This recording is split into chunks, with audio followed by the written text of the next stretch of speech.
Oleg was only 23 years old, yet he already worked as a sewage truck driver. In this province, such a job was considered decent, as the youth had no other options, even by rural standards. The young man earned little, but he didn't complain. He worked and was grateful for a piece of bread. There were no prospects for career growth in such work, but Oleg was at his limit and didn't wander the streets or drink in alleys with friends, earning an honest living. It didn't matter to him. He had nowhere else to go. In his childhood, Oleg was in an accident that claimed his father's life, and the 7-year-old boy sustained serious injuries and was left disabled.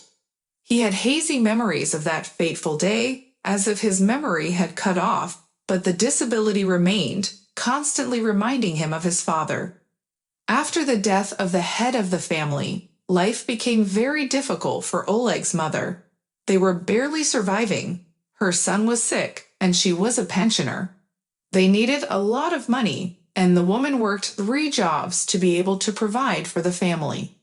She worked as a cleaner day and night, mopped floors, and carried heavy buckets. Years of work in hazardous conditions took a toll. Old age ruined the woman's health, and she began to suffer from radiculitis. Her hands and legs were constantly numb, but she never despaired. She worked until the very end. Oleg remembered his school years well. He was constantly bullied at school, which made him reluctant to attend classes. The male students were always dissatisfied.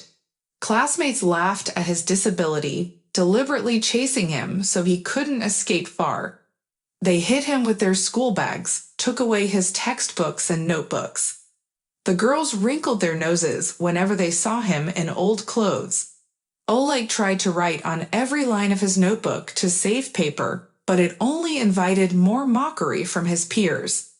The janitor's son constantly received reprimands from teachers, and they humiliated him in front of the whole class if he didn't contribute money to the fund, regularly summoning his mother to school to reprimand her for neglecting her parental duties. The teachers simply couldn't imagine that the woman couldn't afford to buy her child an extra notebook, but that was the reality. It wasn't easy to forget the school bullying. Oleg developed numerous complexes because of the school bullies.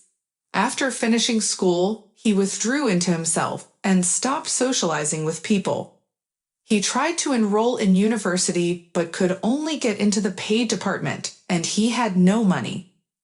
So Oleg gave up his dream of becoming an engineer. He was called up for military service, but due to his health, he failed again. However, he dreamt of serving and repaying his debt to the country. A neighbor, Uncle Vidya, played a significant role in Oleg's life. The man always gave him advice, talked to him about various life topics, and helped him with odd jobs. He advised Oleg to go to driving school, saying, "Who will hire you without education? Nobody's a fool. At least with a driver's license, you can become a driver. Take a chance and go to driving school. You'll earn money afterward, and I'll help you a little without expecting anything in return. We're here to help each other."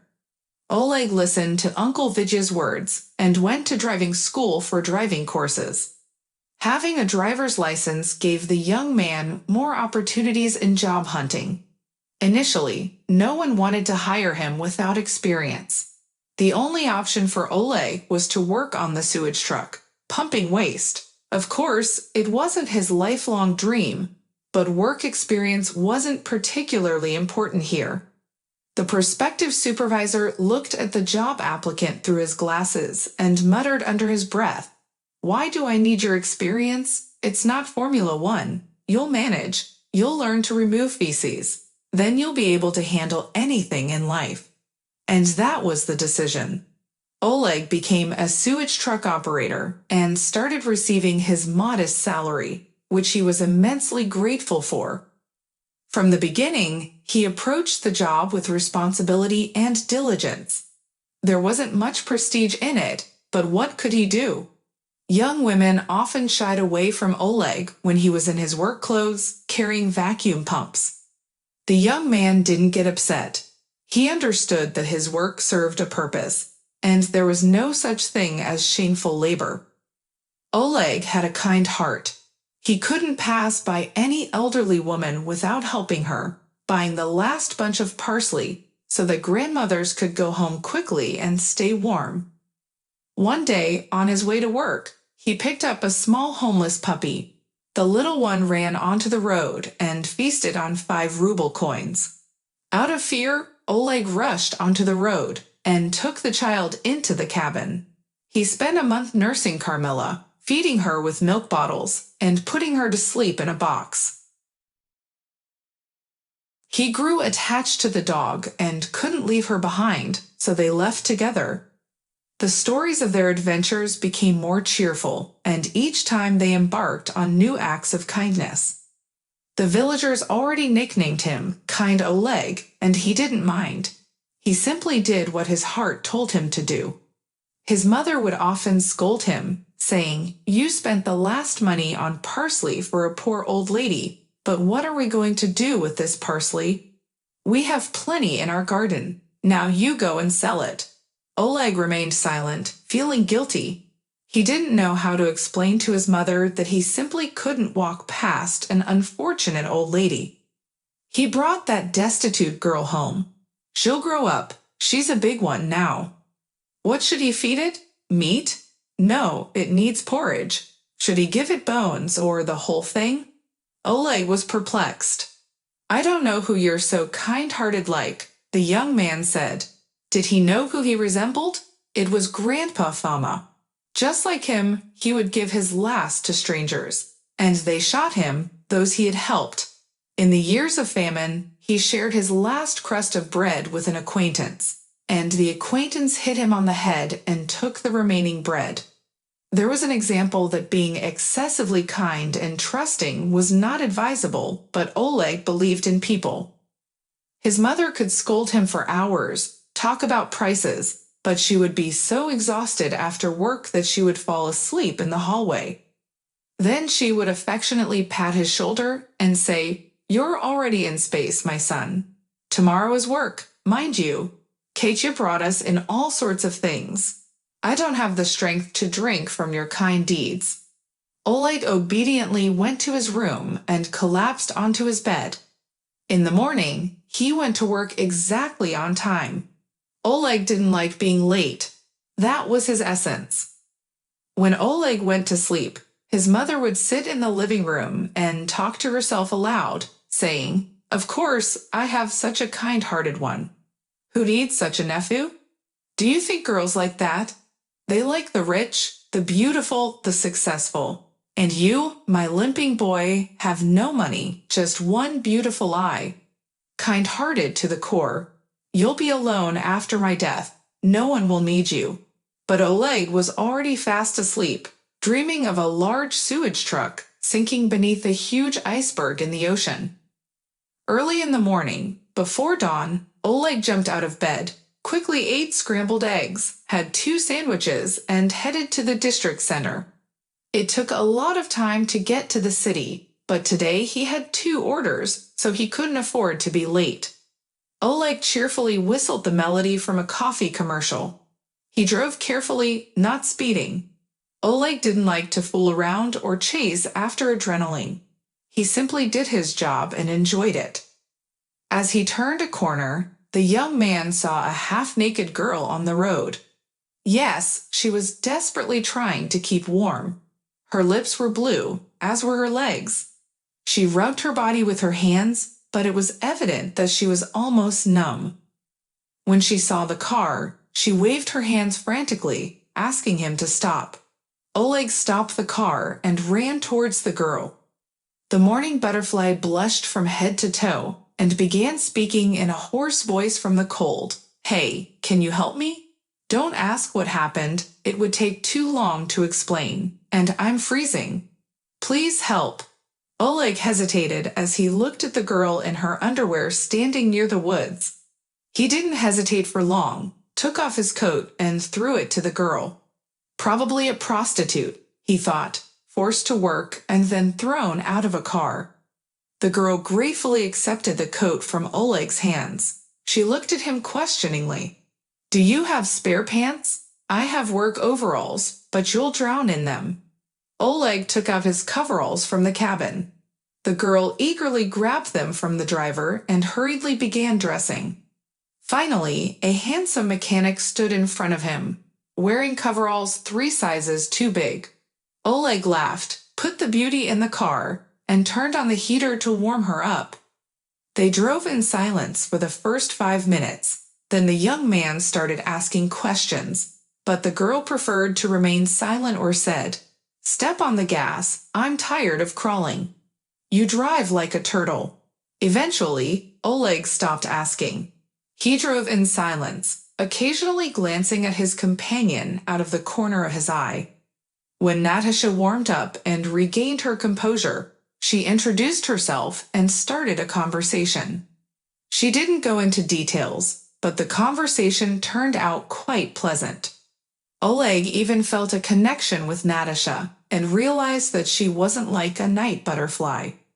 In his peripheral vision, he noticed that Natasha had well-groomed hair and a fresh manicure on her nails, and her teeth were white and straight, indicating that she took care of herself. The girl shifted in her seat and asked Oleg to make a call for her as she needed to reach someone. Oleg felt an overwhelming sense of shame because he hadn't topped up his phone balance for months to save money, and now his account was empty. But it was embarrassing to admit, and he reluctantly squeezed out the truth. It seemed to him that Natasha looked at him disdainfully, as if he were the only person in the world without money in his account. Natasha continued, "Can you take me home?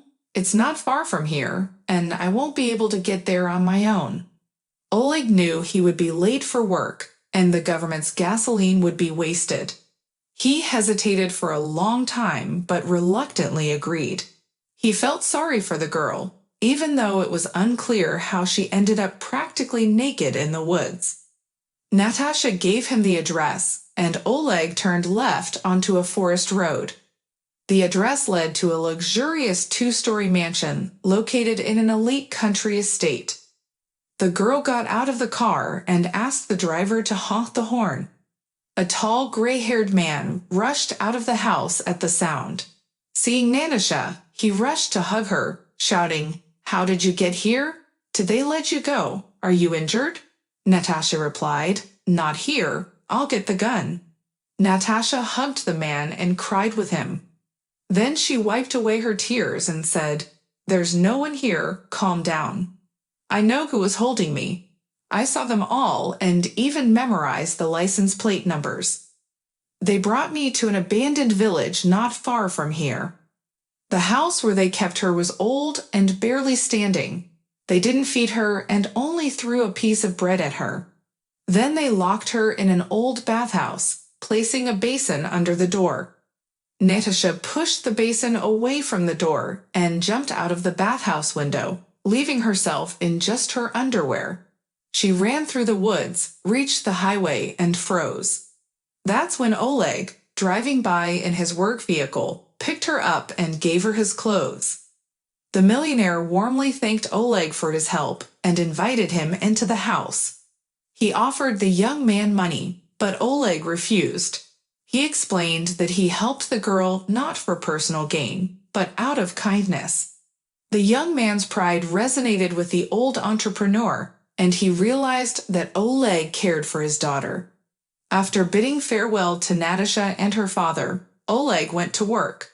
He had to explain his lateness for a long time, but he felt good inside knowing he had done a good deed. A week after the incident on the highway, Oleg read in the newspaper that the police had caught the criminals hot on their trail. The front page featured a photograph of Natasha and the perpetrators being led out of the old house with their hands behind their backs. The girl had shown the police the place where she was held captive. The article's headline stated that an unknown young man saved the millionaire's daughter, but his name was not mentioned. Oleg was glad that Natasha didn't reveal his identity to the journalist. He didn't like the attention on him, and the whole town was talking about him. Attention was like death to Oleg.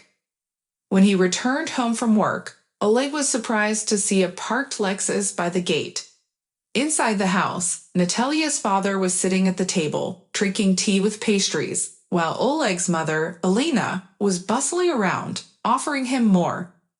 Sergei Anatolievich thanked the young man once again for saving his daughter and offered him a job as their driver. "It's not fitting for a guy like you to be a sewage truck driver," he remarked, suggesting that Oleg quit his job and take a break in their town. "You'll drive Natasha around, and we won't skip on your salary."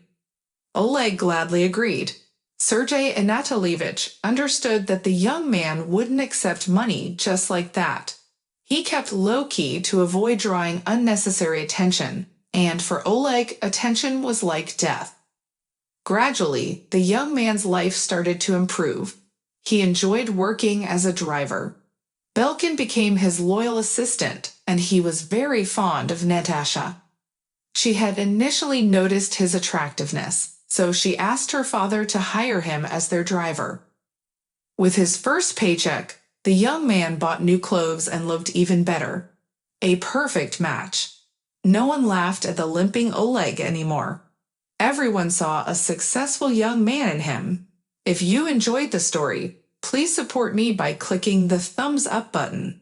And to stay updated on the release of new interesting stories, click the notification bell when subscribing. Wishing you all the best.